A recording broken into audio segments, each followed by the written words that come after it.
Hello and welcome back to Mate's Tottenham blog and to this evening's preview for Tottenham's Europa League clash with Dinamo Zagreb tomorrow. We're going to go through everything you need to know about Tottenham leading into this game, and I'm also going to be joined a little later by Alex, the European football expert, to get the lowdown on Dinamo Zagreb and go through the team that we are going to be coming up against in this big Europa League tie tomorrow. First of all, I do want to say, if you are new to the channel, you want more content like this, plus live watch-alongs, there will be one for the game tomorrow, and of course the North London Derby on Sunday, the Tottenham Fan Voice podcast, live previews, reviews, and any type of Spurs content you could want.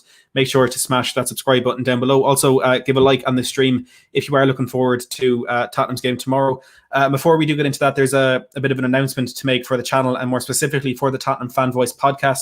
Some of you may have seen it on Twitter, some may have seen it on my community feed yesterday, but I'm delighted to announce that the Tottenham Fan Voice podcast is now part of the Sports Social Podcast Network, the UK's first dedicated sport podcast network. Find the next show you love or join the team at www.sport-social.co.uk. Links for that will be down in the description below.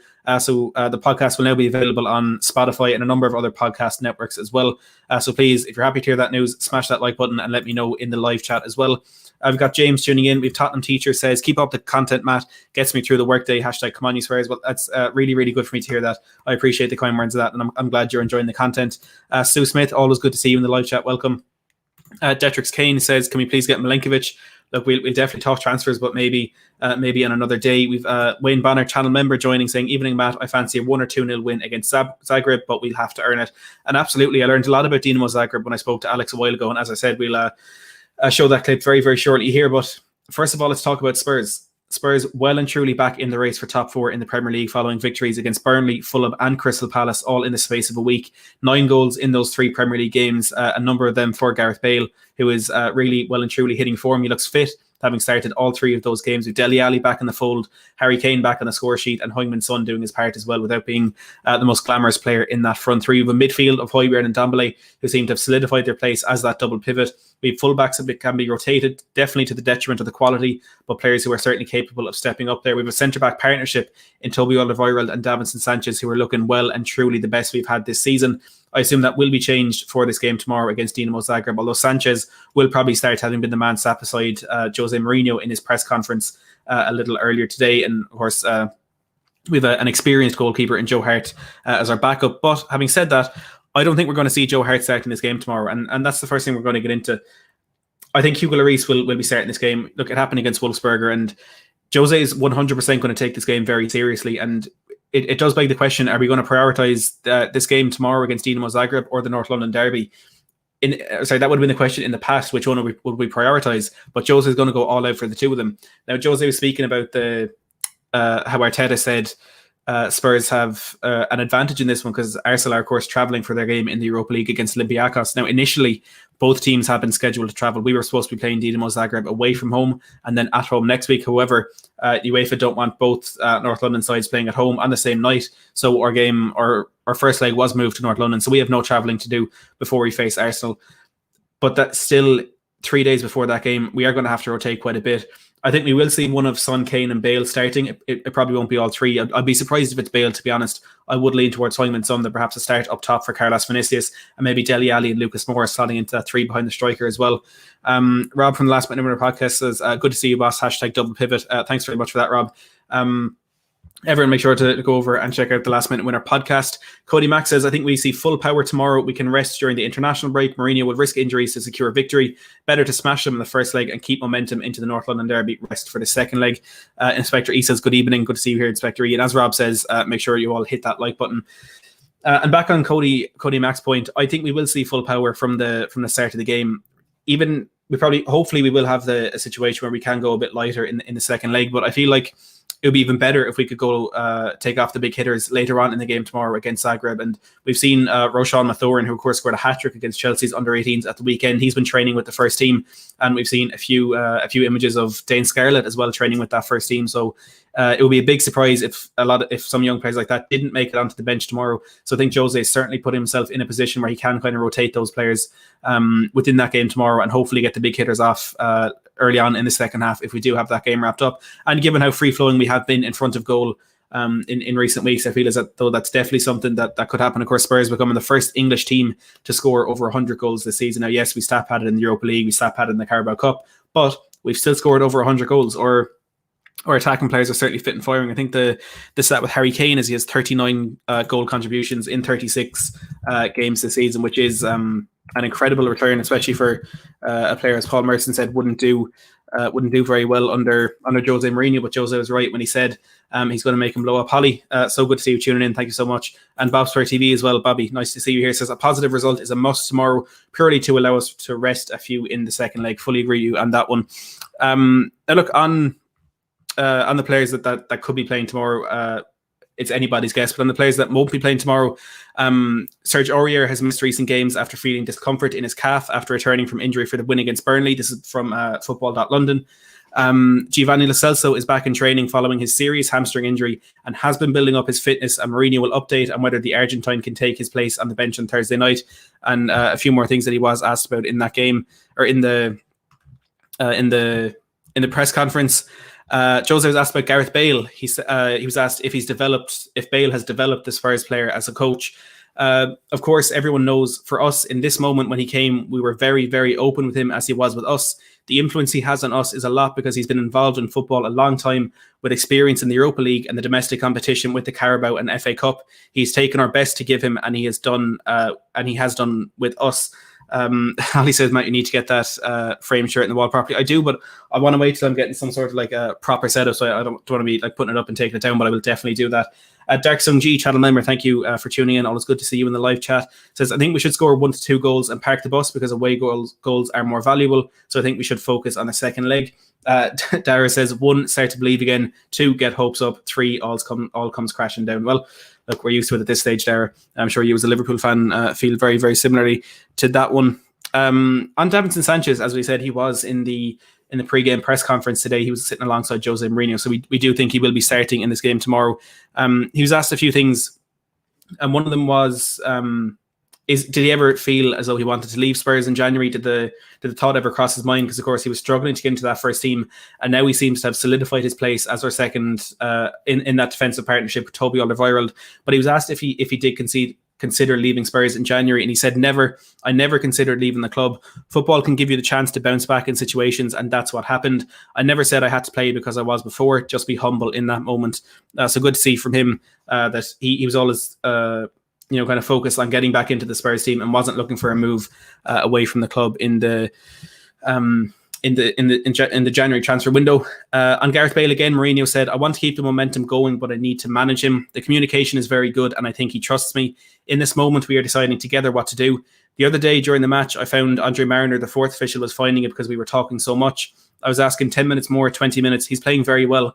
The relationship with him is very good, I think. And of course, I would like him to play 90 minutes in every game, but he can't. So a bit of an insight there into Jose Mourinho's thinking on Gareth Bale's fitness. Look, he's not a young player anymore. He's 31, 32 years of age. And he even spoke himself after that game against Crystal Palace, saying how he had to adapt the way he's playing because he can't make those long bursting runs up the pitch every 5-10 minutes. It's now a case of picking and choosing those moments, and it's something I feel as though he has perfected. It has certainly taken a bit of time for him to do that, but I do think he's definitely getting closer to being an expert at that kind of game. And look, scoring 2 against Crystal Palace, scoring against Burnley, Wolfsberger, he really is on the best form we've seen from him since he rejoined Spurs. And even you could say the best form we've seen in a number of years, even those latter stages of his time at Real Madrid. He never really hit the levels that he is hitting at Spurs now. And Fabrizio Romano on the Here We Go podcast earlier today said Real Madrid are fully open to the idea of selling Gareth Bale. And there have been differing reports on whether or not there is a clause in Gareth Bale's contract to extend that loan by a second year. Dan Kilpatrick of the Evening Standard said that isn't there. Alistair Gold says it is there. And that's kind of what we did here last summer when this deal went through, that the clause in that contract was there. Now let's imagine for a second it is there. Spurs trigger that at the end of the season. It's going to be the exact same loan deal for the next 12 months as we have right now, which is a case of Spurs playing just below 50% of the players' wages. That will carry him through to the end of the 21-22 season, and there ends his contract with Real Madrid, and Gareth Bale will become a free agent. However, this from Fabrizio Romano today suggests that Spurs could potentially make a move to sign him permanently in the summer transfer window this summer. It's only 3-4 months away. Now, would Spurs pay money for him? Would Real Madrid even ask for money for him? Because he's just not in their plans. He's not a player that Zinedine Zidane does want at the football club. There's going to be a lot, and I mean a lot, asked of this deal, after this move throughout the next couple of months. But for the Tottenham Hotspur Transfer Talk series, make sure to smash that subscribe button and we'll keep you up to date on all of that. Martin, thank you so much for tuning in. Good to see you in here. Bradley saying, Matt, did you hear Graham Souness's criticism of Gareth Bale after the Crystal Palace game? What do you think of this? I don't listen to Sky Sports anymore. I heard about it, and it was ridiculous. Bale playing such good football gave what apparently was an open, honest interview, and Graham Souness managed to pick out one of the very few things he said that perhaps wasn't the exact right thing to say in that scenario. I don't listen to Sky Sports anymore because it is a case of them trying to pick out everything they can with Spurs. Even it's not just Sky Sports, from Twitter, how Erling Braut Haaland has become the fastest player to score is it 10 or 20 Champions League goals. He's done it's 10, I think. He's done it in just 14 games, and I showed a list of the players who were, say, the top 10 in that record, and they left out Harry Kane, who was the previous fastest to 10 goals in the Champions League with 24. I think the quickest after him was perhaps Karim Benzema with 34, but he just left out Harry Kane. There are people who, in the press, in the media, who have an agenda against Spurs, and I don't know why, but it's something we do have to put up with, unless we don't watch it, and that's what I've taken upon myself to do recently. Cody says, I'll happily take 60 minutes of an effective Bale, especially if the reduced minutes keep him fit. You can see how much he stretches the defence for us, and his connection with Reguilon is underrated. It's a great point as well, the kind of chemistry he has with Sergio Reguilon. Been, of course, at Real Madrid last season, the two of them making the move together on the same day, and their link up on the pitch has been quite good. Timothy says, can we sign Milenkovic and Roger Ibanez? I don't know who that second player is. I'll be honest, I haven't heard of him. Milenkovic, I'm not sure it's something that will happen, but again, we're not going to talk too much about transfers today. Bob Spurs says, can't believe some fans are suggesting they take a poor result tomorrow with a view to the North London derby. Rubbish. The most important thing right now is the winning momentum and mentality. I fully agree with you on that one, Bobby. Going back towards some team news, of course, Jose Mourinho was asked about Giovanni Lo Celso for this game, and he said Gio is not ready, but it's nothing to do with his previous important injury from which he's totally recovered. But with his accumulation of work, he's got a bit of back pain, so he's had to stop what he's doing. So not for this match. Apart from that, Joe Rodon, who is not registered, everyone is available. Am I going to repeat the team that played against Crystal Palace? No. So Joe Rodon, of course, who isn't registered in that Europa League squad, Jose Mourinho left him out of the knockout stages because he said out of respect to the players that got us through the group stage and into that last 32. Of course, Rodon wasn't in the team for the group stages, given he signed after the deadline to register players for the competition. So aside from Joe Rodon, the only player who's registered and not available is Giovanni Lo Celso. And it's a bit of a concern that it's a different injury that is keeping him out of this game. As Jose said, it's nothing to do with his previous injury, but he's got a bit of back pain from the rehab he is doing. So a bit of a concern there. And look, we could be looking towards Giovanni Lo Celso as another player, perhaps like Eric Lamela, who could have his time at Spurs really damaged by recurring injuries. And we're 8 years into the time of having Eric Lamela, and are we starting to see the Lamela that we wanted to sign way back then? Has it taken 8 years for him to get to this standard? I don't think Lo Celso will be awarded the same patience. Silver Surfer says the midfield is still lacking a bit. What do you think needs to be done? I think our midfield has looked quite strong in recent weeks, to be honest. I've been quite happy with what we've seen in there. I think we do maybe perhaps need an attacking midfielder, because if you're looking at Lucas, Lamela, Ali, you can't really trust them to be players that keep up the high standard of football that perhaps they've been showing in the last couple of weeks if they're not going to get consistent game time, which I don't think they will because of the better players who are there ahead of them. So I would like to see another attacking midfielder brought in there, if it could be Marcel Sabitzer. And with Oliver Skipp coming back into the midfield next season, hopefully there is talk of him perhaps extending his loan deal at Norwich. I think if we do get Skipp back in there and kind of slowly get him into the team and into the first team setup, I think we could be fine there with him as well. There was another question on Serge Aurier. I actually can't find the answer on that right now. But look, let me know in the live chat, who do you want to see starting this game? Who do you want to not start this game? Personally, I'd like to see Harry Kane given a rest and Carlos Vinicius gone out from the first minute, because it's been a long time since he's been given a real chance to prove himself in this team. I'd love to see him get some time, perhaps with Lucas Moura on the pitch as well, so they can use their link up perhaps to better effect for Vinicius, who is, at the moment, it doesn't look like will be making his move for Spurs permanent, simply because he's just not getting the game time there. As Inspector E says, do you start Kane tomorrow? I wouldn't. I'd give him a rest. I put him on the bench. We definitely need him there for, if somehow things do go wrong. But I would like to see Carlos Vinicius start. Of course, Harry Winks, and he started the weekend. Maybe get Moussa Sissoko back in that first team setup. He's been really struggling with game time recently. I'd like to see Ben Davies playing at left back, purely because we need Sergio Reguilon at full fitness for the game against Arsenal on Sunday. A bit of rotation in centre half. Davinson Sanchez, as I said, I think will start. I'd love to see Japhet Tanganga get his minutes there, because we don't want Alderweireld playing 2-3 games every single week, because again, of his age, the fitness won't be there. But look, let me know in the live chat. But before I do get to that, as I said earlier today, I was joined by Alex, a European football expert, to discuss Dinamo Zagreb. And over the next 12 minutes, he's going to tell you absolutely everything you need to know about Tottenham's opponents, Dinamo Zagreb. You need to know about Dinamo Zagreb. Of course, I'm joined now by the European football expert, Alex from Euro Expert. Alex, thank you so much for giving up your time for joining me today. How are you getting on? I'm doing good. Thank you very much. And thank you for having me on today. It's an absolute pleasure having you on, and thank you again for reaching out to me about this. Now, Alex is here today to tell us everything we need to know about Dinamo Zagreb. Of course, Tottenham's Europa League opponents tomorrow night. Alex, first of all, who are Dinamo Zagreb? What kind of a team are we coming up against? And mainly, how do they like to play their football? So Dinamo Zagreb, I mean, they're a team that's growing in popularity, a bit like other teams from Eastern Europe. Obviously, we've seen a couple of players come from Slavia Prague to West Ham, over from the Czech Republic and doing well. Dinamo Zagreb is the same sort of thing. I mean, just a bit of background, they're from Croatia.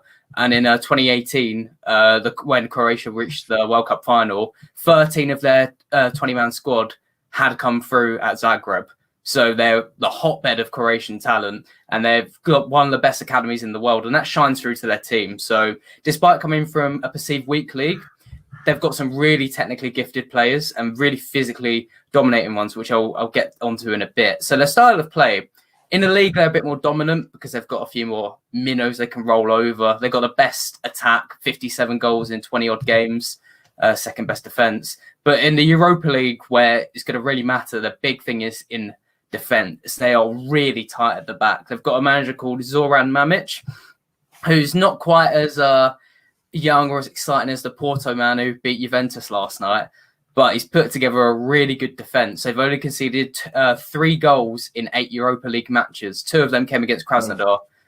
1 goal in the group stages. They were completely dominant. Their group games are a little weaker, I guess. They had Feyenoord, Moscow to beat. But so far, they've really impressed, and they've already got past the group stage, so they've got the momentum going with them at the moment. Yeah, absolutely. And look, a tight defence for Spurs with the way we have been at times this season could be a bit of a worry, but we've been a bit more free-flowing on the attack in recent weeks with Harry Kane, Gareth Bale, all looking to hit a bit of form there. And you touched on how well they did in that Europa League group stage. And is this a part of the competition they usually find themselves in, or is this kind of new ground for the Croatian side? So this is really new ground. They've actually, since the 2000s, that's when they rebranded themselves as Dinamo Zagreb. They've rarely made it past the group stage. So this is quite a feat for them. But it's not as in the sort of thing where they get to this stage and think, oh, we can turn it in now. They've got everything together, as you just touched on. They've been really tight. And although Tottenham are probably one of the best teams to come up against in the competition, I think they'll be fancying themselves despite their lack of history so far at this stage in the Europa League. You got to love that bit of confidence they do have. You touched a second ago on their technically gifted players that they have in there. Do you want to give us a quick overview of some of their key players? Absolutely. So I think the main one that we're going to hear a lot about is actually their left back come centre back. His name's Josko Gvardiol. Some people may have heard of him because he transferred to Leipzig for £15 million and he's on loan at Zagreb. What I can tell you about him, he's quite a tall player, really strong and really, really quick. And he's been very impressive both in the league and the Europa League. He's got 1 goal, and for the stats people, he completes 75% of his dribbles and 1.5 a game. So he's really hard to get off the ball, and he puts a lot of defensive work in as well. So I think I'm sure you guys will touch on who Tottenham might select, but for context, I think Tottenham would worry if they put an out-and-out winger against him, because I don't think they're going to get past him. Someone else who's been quite impressive and might be a good player to watch tonight is Lovro Mayer. He's a 23-year-old Croatian attacking midfielder, and he's got 2 goals and 3 assists in the Europa League. He's done okay. His main thing, though, is his vision. So whenever he gets the ball in midfield, he's constantly turning and trying to put balls over the top. And he's got a nice bit of flair in his game as well, similar to when Modric first came out of Croatia. So he'll be a nice player to keep an eye on. But in terms of the attack, there's fewer things to touch on. I think they've got a striker called Gasinovic, who's done well in Croatia but hasn't scored in the Europa League. Their main threat, which we'll touch on when Tottenham, we talk about the weaknesses, is their set pieces. Most of this team's over 6 foot. And in the Europa League, they've been dominant. I can see you squirming now. In the Europa League, they've been dominant from corners, especially Jardivo. His name's a bit hard to pronounce. The left back. He's like a titan in the box. He always runs in a late run and charges straight at the ball. And I think that's where his goal came from in the Europa League. So defensively, they're really sound and technically gifted, like we said. But in attack, you're going to have to worry about the corners in terms of the key players. Oh, sorry, one last one. Dominik Livakovic, their goalkeeper, he's been rumoured to join United and Chelsea recently. He's probably he's got the highest value in that team. He's 26 years old, but he's regularly listed on sort of the highly touted next player to move to Europe. So he's a player to watch out for. And again, for the stats people, he's saved 89% of shots so far in the Europa League. So he's in good form. Joe, it's kind of leaning into every sort of thing that Tottenham fans say. Whatever team we come up against, their keeper is always in form. They always have tall men at the back scoring from corners. It's going into all of our worst nightmares. And look, Spurs fans were quite happy when we got this draw, but perhaps we are in for a bit more of a game than we had anticipated. First of all, but how do you think Dinamo Zagreb are going to approach this game in terms of the formation that they play? Do you think they'll come out and try and play against Spurs? Or do you think they'll sit back and try and hold tight, both in the first leg at Spurs and the second leg, of course, in Croatia? To lean a bit into the cliche, I think they're going to try and out Mourinho in a sense. They're going to line up in a 4-2-3-1 and sit back to try and soak up pressure from Tottenham. And the thing is with this team as well, it's going to be the one thing leaning to Tottenham. They've not really faced a major challenge so far in the Europa League. Mm-hmm. I mean, obviously, some other teams that have got through, like Slavia Prague beat Leicester. Like those teams have shown they can do it against the big teams. The biggest team Zagreb's beaten so far is probably Feyenoord or Krasnodar that dropped down from the Champions League. So they're probably going to be a lot more defensive than we know. But I think they're going to be, like I touched on their coach, they're very well drilled. They've basically given no chances up as well. And although Tottenham have got the players to cause the issues, it'll be wonder if they field them. I mean, do you think Tottenham, just a quick question, do you reckon Tottenham are going to field the likes of Kane and Son, or it's going to be a game for Vinicius, Lamela, players like that? I think we'll go strong personally. Now, look, we do have the North London derby on Sunday to be wary of, so it won't be a full strength team. But one thing we've seen from Jose throughout this Europa League competition is he does like to basically start strong and then take off the good players when he can do that. And the best players have been on flying form, so I think it would kind of be foolish not to. I don't think we'll see say three of Kane, Son, and Bale. We might see one or two of them. Lucas has been on fantastic form. He'll probably start, and maybe Dele Alli in the middle of there as well. But even when we do rotate, I do think there's a lot of strength there. Fair, yeah. I mean, that's the one thing for this game. I think Tottenham will breeze past, well, not breeze, but it's going to be leaning more towards them if they start at least one of the better players, even a Son or someone who can pry open this well-drilled defence. I worry if it's going to be the likes of Lamela, Ali, and Vinicius. Not to say they're bad players at all, but obviously they've got the less bit of form, I'd say, and they could be caught off guard by this team who are going to sit back and really frustrate Tottenham. That's not what I want to hear. We seem to do better against teams we do often struggle to break down those low blocks. But in terms of how Dinamo Zagreb may try and catch Tottenham out, if you want to touch a bit more on the set pieces as well, but maybe on the counter attack, is there any sort of threat there by the Croatian side? Yeah, they've got they do okay on the counter attack. They've not really got many quick players apart from their winger Orsic, Mislav Orsic. He's a 28-year-old. He went to the World Cup, but he didn't really play. And he's got 2 goals in the Europa League and 11 in the league. He's fairly quick and he's both-footed as well, so that does provide a bit of a threat. But he's the main threat on the counter-attack. There's another player called Petkovic, but you don't need to touch on him too much. But Orsic as well is very dangerous at the back post with his headers, which will lean now into the set pieces like you asked. Zagreb, out of all the teams I've watched in Europe this season, they're probably the most... They're the team I don't want to come up against. I can't lie. If I'm defending set pieces, it's like a premium Burnley, Matt. I have to say, their players are all very tall, very strong. It's not as if it's just like the cliche of these players are tall, out head everyone. Like I touched with the left backs Jardivol, their centre backs Rasmus Lauritsen. They're just dominant in the air. The centre back there, Lauritsen. I worry for Vinicius this game because he was brought in to be that aerial threat, right? Lauritsen wins 80% of his aerial duels, which is a massively high number for any player. Yeah, so they're going to be very dangerous from set pieces. They haven't had to rely on it so much in the teams they've played because they can be a bit more dominant. But when the set pieces have arrived, every single time they look dangerous.